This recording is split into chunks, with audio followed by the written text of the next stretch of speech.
Kailangang kalampagin ng mga Katoliko ang gobyerno kontra korupsyon ayon sa kaanak ni Cardinal Luis Antonio Tagle. Anya, ang pagsama sa mga pagkilo sa kalsada ay isa ring tunay na pananampalataya. Narito ang Agenda Weekend Report ni Ivy Reyes. Mula EDSA 1 noong kolehiyala pa lang siya hanggang sa nagkaanak na at muling nagmarcha noong 2001, lumalabas pa rin sa lansangan si Regina Santos Tagle hanggang ngayon. Kamag-anak ni Cardinal Antonio Luis Tagle si Regina at naniniwala siyang dapat panindigan ng Catholic faithfuls ang kanilang pananampalataya sa pamamagitan ng pagsama sa mga ganitong kilos protesta. Anya, hindi porke komportable ka, hindi ka natitindig.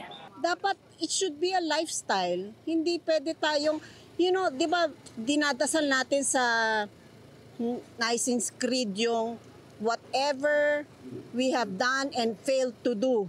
So sin of omission is a sin. We cannot just turn a blind eye and deaf ear at tumahimik lang kasi komportable o no.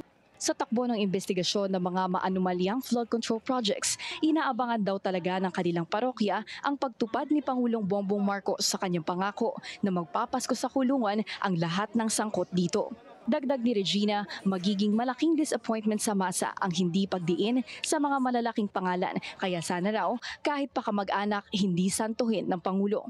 Sana mahuli na agad-agad na yung mga dapat magbalik ng pera sa taong bayan at maraming naghihirap na mga mas kawawang Pilipino nagdurusa dahil sa kasakiman ng mga ilang nakaupo. Nilagay natin sila sa posisyon para tulungan tayo at magsilbi sa atin. Hindi sila servant leader. Sila ay mga kawatan ng mga nakabarong. Naninindigan din si Regina na hindi sagot sa suliranin ng korupsyon ang paghalili ng isa pang Duterte bilang Pangulo.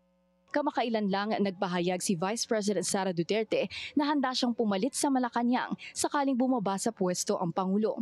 Komento ni Santos Tagle, mula ama hanggang anak may bahid ng katiwalian ang mga Duterte. Sagutin daw muna ni VP Sara ang usapin ng kanyang confidential funds dahil sa ngayon ang ipinapakita ng Vice Presidente unbecoming of a statesman umano.